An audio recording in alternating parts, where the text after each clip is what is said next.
Ito na pala yung pangalawang yugto ng video natin mga guys, kung saan ipapakita ko sa inyo yung loob ng bahay ng ate ko dito sa bukid. Ayan mga guys, so tingnan nyo dyan, nagmamasid pa ako bago ko pasok. Baka bigla kitang masilayan. Charot!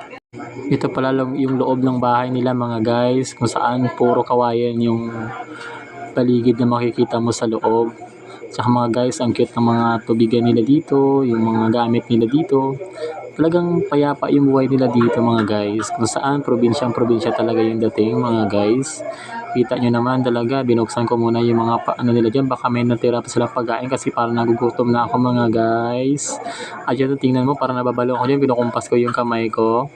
Kasi para akong nasapian dyan. Tinignan ko nga yung mga kwarto nila dyan, kung ano yung pwede pa, baka may natago silang pagkain. Sabi ng ate ko, wag na lang kasi makalat daw. Charot! Ayan mga guys, tinignan ko talaga, baka mamasid ako sa gilid sa taas, baka